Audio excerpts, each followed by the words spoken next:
Today, I want to talk about an enemy that lives inside us, one more destructive than failure, rejection, or even fear. That enemy is negative thinking. It whispers lies in our ears, convinces us we're not good enough, and paralyzes us with doubt. But here's the truth: negative thinking is not your identity. It's a habit, and like any habit, it can be broken. You weren't born with self-doubt. You weren't born thinking you couldn't succeed. Somewhere along the way, your mind absorbed these limiting beliefs. But just as your mind learned them, it can unlearn them. That's your power. Killing negative thinking doesn't mean pretending everything is perfect. It means choosing not to be controlled by fear, regret, or self-hate. It means training your mind to see opportunity, growth, and possibility, even when life gets tough. So I challenge you today: become the warrior of your own mind, confront those thoughts, question them, and replace them with truth. You are capable, you are worthy, you are not your past, you are your potential. Kill your negative thinking and you'll free the best version of yourself. That's when real transformation begins. Many people believe that negative thinking is just who they are. They say things like, "I'm just a pessimist," or "I've always been like this," as if negativity is a fixed part of their DNA, but that's not true. Negative thinking isn't an identity. It's a mental habit, one that develops over time through repeated exposure to fear, criticism, failure, or trauma. And like any habit, it can be changed. Think about it. No child is born thinking they're not good enough or that they're destined to fail. Those thoughts come from somewhere. They come from experiences, influences, and repeated messages. Maybe it was a parent who constantly pointed out what you did wrong instead of what you did right. Maybe it was a teacher who made you feel small. Maybe it was rejection, heartbreak, or repeated setbacks that gradually eroded your self-belief.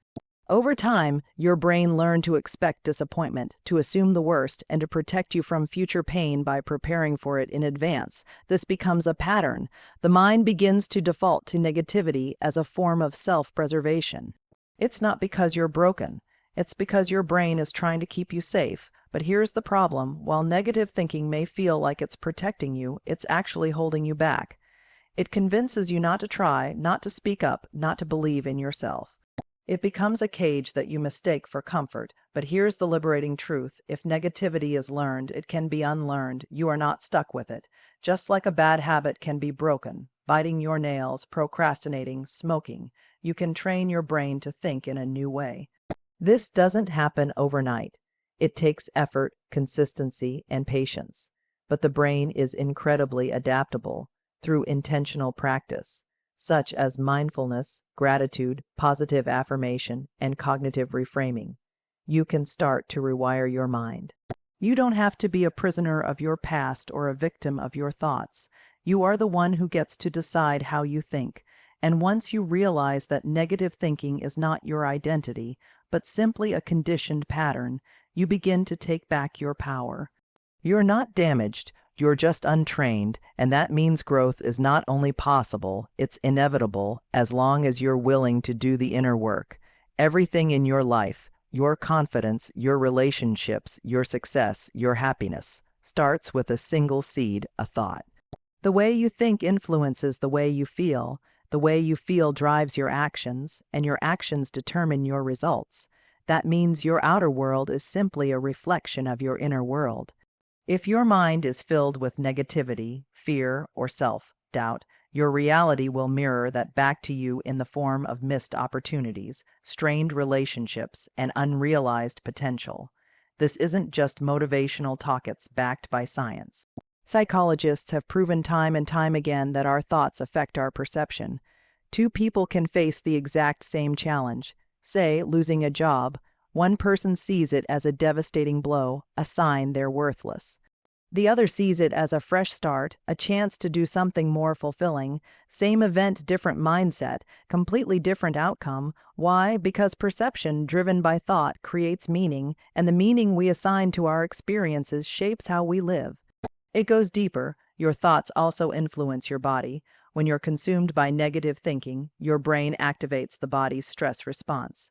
You produce more cortisol, your muscles tense, your sleep is disrupted, and over time, your health declines. Negative thoughts can make you physically sick, just as empowering thoughts can energize and heal you. That's how powerful the mind is. What you think consistently becomes your belief system. If you constantly tell yourself, I'm not smart enough, I'll never be successful, or people don't like me, your brain begins to accept those statements as truth. And once a belief is formed, your mind seeks out evidence to support it and filters out anything that contradicts it. You'll literally start ignoring positive feedback or downplaying your achievements because your thoughts have already decided how you see yourself. But the opposite is also true. When you train yourself to think positively, to expect good things, and to believe in your own potential, your brain starts to seek out evidence of that too. You become more alert to opportunities, more resilient in the face of setbacks, and more open to taking risks. You stop living in fear and start living in possibility. This is why mindset matters more than circumstances. Two people can be in the same situation and have completely different experiences based on the way they think. It's not always about changing your environment. Sometimes it's about changing your perspective, because once you change your thoughts, your entire world begins to shift. You cannot defeat an enemy you don't even know exists. That's why self-awareness is the first and most powerful step in killing negative thinking. It's like turning on a light in a dark room. Suddenly, you see what's really there. Most of us go through life on autopilot, thinking thousands of thoughts each day without questioning them. The problem is, many of those thoughts are negative, limiting, and completely false. But because they've been playing in our minds for so long, we mistake them for truth. Self-awareness means paying attention to your mental habits. It means observing your inner dialogue and asking yourself hard questions. What am I thinking right now? Is this thought helpful? Where did this belief come from? It's the process of becoming conscious of your thought patterns, especially the ones that sabotage your progress. You might be surprised to realize how often your mind works against you. For example, you might wake up and immediately think today's going to be a bad day before anything has even happened. Or you might finish a presentation and think, I messed that up, even though others praised you. These automatic thoughts slip in so quickly and quietly that you often accept them without a second thought. But once you start noticing them, you gain the power to challenge and change them. Journaling is a great tool for building self-awareness. When you write down your thoughts, you create distance between you and them. You begin to see patterns.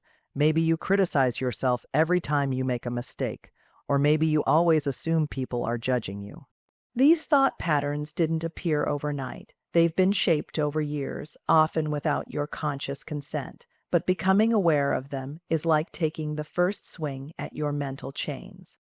Another way to grow self-awareness is through mindfulness, being present and observing your thoughts without judgment. Most people either suppress their negative thoughts or get swept away by them. Mindfulness teaches you to sit with them, look at them clearly, and say, this is just a thought. It doesn't define me. That ability to pause and reflect is a superpower. It's the mental equivalent of a warrior drawing their sword before going into battle. Self-awareness is not about being perfect or never having negative thoughts again. It's about knowing when those thoughts are taking over and refusing to let them drive your decisions. It gives you the ability to choose your response rather than being a slave to your conditioning. Once you're aware of your negative thinking, you can begin to break its grip. You can separate yourself from the voice in your head that says you're not enough. You can recognize when fear is disguised as logic or when doubt is pretending to protect you. And that awareness, raw, honest, and sometimes uncomfortable, is the beginning of true change. Negative thinking thrives in silence. It grows stronger the longer it goes unchallenged, like a lie repeated so many times that it starts to sound like the truth. That's why one of the most important steps in overcoming negative thinking is not just noticing the thoughts, but actively confronting them. When a toxic thought arises, you have to stop and interrogate it. You have to ask, is this true? Is there real evidence for this? Or is this just fear in disguise? Too often, we accept the worst thoughts about ourselves without proof. I'm not good enough. I'll never succeed. They don't like me. But have you ever paused and asked, says who? Just because a thought is loud doesn't mean it's accurate. Just because it's familiar doesn't mean it's fact. Toxic thoughts are often based on outdated stories, old failures, childhood wounds, or someone else's opinion that you internalized years ago. They become mental scripts that play on repeat, holding you back without you even realizing it. Challenging these thoughts requires mental discipline. When a negative thought enters your mind, treat it like a witness on the stand. Cross-examine it. Ask yourself, what evidence do I have for this belief? Is there another way to look at this situation? Would I say this to someone I love?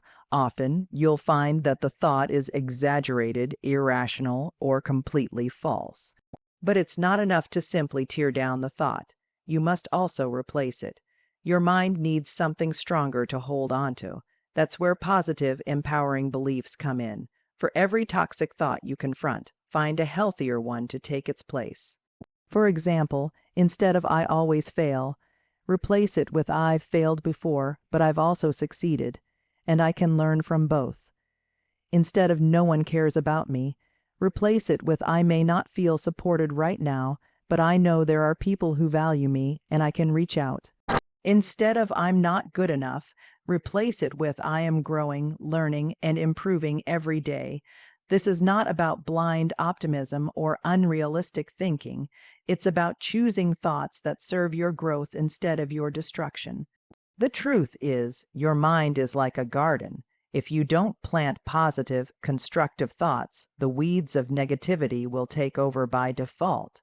You must be intentional about what you allow to grow in your mental space. Affirmations, visualization, and even speaking your new beliefs out loud can help reinforce this mental shift. Over time, as you consistently challenge and replace your negative thoughts, you begin to rewire your brain. New neural pathways form and your mindset begins to shift from self-sabotage to self-support. This process doesn't happen once. It happens daily, moment by moment. But with each thought you confront, with each lie you replace with truth, you take back a piece of your power. You prove to yourself that your mind is not your enemy, it's your tool. And when you master that tool, you begin to reshape not just your thinking, but your entire life. We often hear the saying, "You are the average of the 5 people you spend the most time with." But this idea extends far beyond just people. It encompasses your entire environment. Your surroundings, the content you consume, the energy you allow into your life, and the attitudes of those around you all have a profound impact on how you think. If you're constantly surrounded by negativity, criticism, or pessimism, it becomes increasingly difficult to break free from those patterns in your own mind. Think about it. Your environment is like fertile soil for your thoughts. If the soil is poor, dry, and toxic, the seeds you plant, even positive ones, will struggle to grow. But if you cultivate a nourishing, supportive environment, one that encourages growth, positivity, and healthy self-belief, you'll find that your mind flourishes in the same way. One of the first things you can do to foster a positive mental space is to examine the people you spend the most time with. Are they encouraging and uplifting, or do they bring you down with their negativity, gossip, or complaining? You may not even realize it, but the attitudes of the people around you can subtly influence your own mindset. If you're always in the company of people who see the glass as half empty, it's easy to adopt that same view. If you surround yourself with people who doubt their own potential, that doubt can seep into your own thoughts. But it's not just the people you spend time with, it's also the information you consume. In today's digital age, we are constantly bombarded with news, social media, advertisements, and content that often focuses on fear, outrage, or negativity. The more time you spend consuming this kind of content, the more you start to internalize it. You might feel like the world is a dangerous, chaotic place, or that success is out of your reach because of what you read, watch, or hear. Your mind is being shaped by the media you consume. That's why it's crucial to be intentional about what you allow into your mental space. Choose books, podcasts, videos, and social media accounts that uplift you, challenge your thinking in a positive way, and encourage personal growth. Curate your digital environment just as carefully as you would curate your physical environment. Follow individuals who inspire you, who speak words of encouragement, who are driven and passionate about their own personal development. Fill your mind with thoughts that align with the person you want to become, not the person you've been conditioned to believe you are. Another aspect of your environment that shapes your thinking is your physical space. The places you spend time in can either fuel your energy or drain it. If your workspace is cluttered, chaotic, or uninspiring, it can trigger feelings of overwhelm, stress, and distraction. On the other hand, a clean, organized, and visually appealing space can promote focus, creativity, and clarity. Similarly, the physical activities you engage in, exercise, nature walks, or even simple stretches, can help release mental tension and reset your brain. Exercise, for example, has been shown to reduce stress, improve mood, and enhance cognitive function. When you take care of your body and your environment, it has a direct, positive impact on your mental well-being. Even the simple act of spending time in nature can dramatically improve your mindset. Nature has a calming, restorative effect on the brain, reducing anxiety and enhancing focus. It allows your mind to reset and refresh, which is crucial when you're constantly bombarded with negative stimuli. Sometimes, stepping outside and taking in the beauty of the world around you is enough to shift your perspective from negative to positive. It's also important to examine the emotional and psychological energy that exists in your environment. Pay attention to how you feel after interacting with certain people or environments. Do they lift you up or do they drain you? Are you spending time in places that foster a sense of peace, joy, and possibility? Or are you constantly surrounded by stress, tension, and conflict? Recognizing the emotional tone of your surroundings is crucial, because when your environment is filled with negativity or toxicity, it becomes nearly impossible to cultivate a positive mindset. Taking control of your environment is a powerful way to support your mental health and create space for positive thinking to thrive. You can't always control what happens outside of you, but you can control where you spend your time, who you interact with, and what you allow to influence your thoughts. Just like a plant needs the right soil, light, and nutrients to grow, your mind needs the right environment to flourish. The more you curate a space that fosters positivity, growth, and self-belief, the easier it becomes to kill negative thinking and replace it with thoughts that serve your highest potential. One of the biggest obstacles to overcoming negative thinking is the constant pressure to be perfect. So often we set standards for ourselves that are impossibly high, and when we inevitably fall short, our negative thinking kicks in. I failed. We tell ourselves, I'm not good enough. I'll never make it. This belief that we must be flawless in order to succeed or be worthy is a trap, and it's a trap that feeds on perfectionism. Perfectionism is not the pursuit of excellence, it's the fear of failure wrapped in a disguise of high standards. It's an idea that, in order to be successful, we must perform without error, without hesitation, and without flaws. But perfection is a lie. There is no such thing as perfect, and there is no one who has ever succeeded by achieving perfection in everything they do. Every successful person, every leader, every artist, every entrepreneur, they all stumbled, they all made mistakes, and they all failed. What separates them from the rest is not that they were perfect, but that they kept going, they kept progressing, and they didn't let their mistakes define them. The problem with perfectionism is that it paralyzes us. When we're convinced that we have to be perfect, we become afraid to take action. We procrastinate, we overthink, we second-guess ourselves, and this only creates more negative thinking. What if it's not good enough? What if I mess up? What if I fail? These thoughts freeze us in place and keep us from even starting. We waste time waiting for the perfect moment, the perfect opportunity, or the perfect version of ourselves, when in reality, those moments don't exist. That's why progress is the key. Progress is about taking consistent, imperfect action. It's about moving forward even when things aren't perfect. Progress is not about being flawless. It's about learning, growing, and adapting as you go. It's about recognizing that mistakes are part of the journey, not a reason to give up or criticize yourself. Progress is the antidote to perfectionism because it shifts the focus from an unrealistic standard to a realistic, attainable goal, to keep moving, keep improving, and keep learning from each experience. When you focus on progress instead of perfection, you remove the weight of unrealistic expectations from your shoulders. You allow yourself to make mistakes without falling into the trap of negative self-talk.